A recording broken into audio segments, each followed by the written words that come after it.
جامع ترمذی میں حدیث ہے، سیدنا عثمان غنی رضی اللہ تعالیٰ عنہ علیہ السلام کے بارے میں آتا ہے کہ وہ جب کبھی قبرستان جاتے تو اتنا روتے کہ ان کی داڑھی آنسوؤں سے تر ہو جاتی. تو اصحاب پوچھتے کہ آپ کے سامنے جب جہنم کا ذکر ہوتا ہے آپ پہ اتنی خشیت طاری نہیں ہوتی، لیکن قبرستان میں قبر کے سامنے یہ معاملات آپ کے ساتھ کیوں ہوتے ہیں؟ تو انہوں نے کہا کہ میں نے نبی علیہ السلام سے خود سنا تھا کہ قبر آخرت کی منزلوں میں سے پہلی منزل ہے، جس کی یہ منزل پھنس گئی اس کی اگلی منازل مشکل ہو جائیں گی، اور جس کی یہ منزل آسان ہوئی اس کی اگلی منازل آسان ہوتی چلی جائے گی. یہ وہ شخص کہہ رہا ہے جسے 3 دفعہ جنت کی بشارت ملی ہوئی ہے.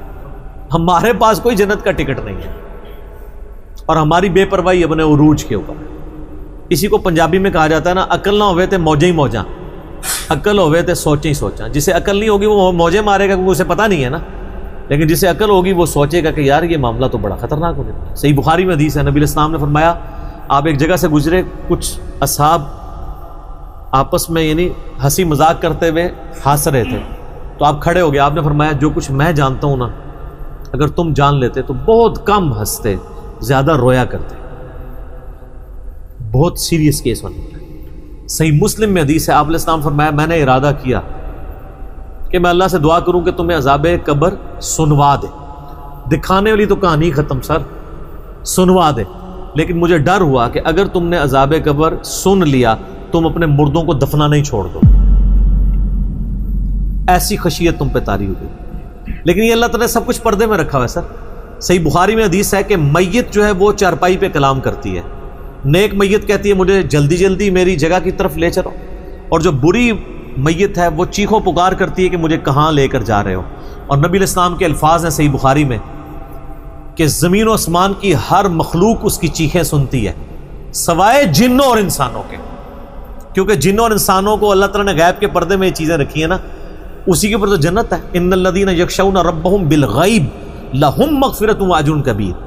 جو لوگ بن دیکھے اپنے رب سے ڈرتے ہیں ان کے لیے مغفرت ہے اور اجر کبیر ہے. دیکھ کے تو سب نے مان لینا ہے، پھر سر اس سے بھی آگے اگر آپ چلے جائیں، صحیح بخاری میں یہ حدیث موجود ہے کہ جب میت کو سوالات کے جوابات نہیں آتے نا تو فرشتے اس سے پوچھتے ہیں کہ تجھے سوالات کے جوابات جو نہیں آئے یہ کیا معاملہ تیرے ساتھ ہوا؟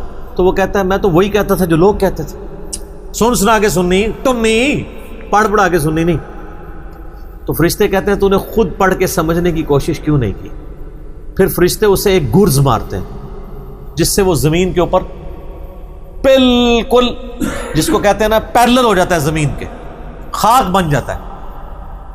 اور اس کی جو گرز کی اگینسٹ اس کی چیخو پکار ہے اس کو جن و انس کے علاوہ تمام مخلوقات سنتی ہیں. اگر یہ سن لیں تو ظاہر ہے یہ تو پھر انسان کے بچے نہ بن جائیں.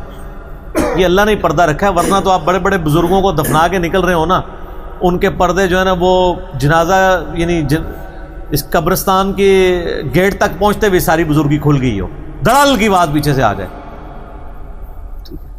لوگ ایسے بزرگی کا دعویٰ بھی پھر چھوڑ دیں گے، وہ ڈرتے رہیں گے نا. تو یہ اللہ نے پردے رکھے ہوئے. سب کانٹیننٹ میں انڈیا، پاکستان، بنگلہ دیش، افغانستان کے اندر یہ ہے کہ اگر کوئی شخص خدا کی طرف راستہ بھی اختیار کرتا ہے نا تو زیادہ زیادہ کیا کرتا ہے وہ کہ وہ کسی کی ماں مر گئی، کسی کا جوان بیٹا مر گیا، کسی کو کوئی بیماری آئی، وہ اللہ کی طرف لگتا ہے تو پہلے کیا کرتا ہے داڑھی رکھ لیتا ہے، تسبیح پکڑ لیتا ہے، مسجد کی طرف آنا شروع کر دیتا ہے، اور اس مسجد کی طرف جو اس کے محلے کی مسجد ہوتی ہے وہ ایک پریکٹسنگ مسلمان نہیں بنتا، وہ ایک پریکٹسنگ بریلوی یا پریکٹسنگ دیوبندی یا پریکٹسنگ اہل حدیث اور شیعہ بن جاتا ہے. اگر اس کے محلے کی مسجد بریلویوں کی ہوتی ہے تو وہ ایک پریکٹسنگ بریلوی بن کے سامنے آ جاتا ہے. ہونا ہی چاہیے کہ اب تم خدا کی طرف راستہ اختیار ہی کیا تو سب سے پہلے علم حاصل کرو. انما یخشی اللہ من عبادہ العلماء، اللہ کی خشیت تو اہل علم کو ہے. علم نہیں حاصل کرتے، جو جدھر لگے نا اسی طرف چل پڑتا ہے.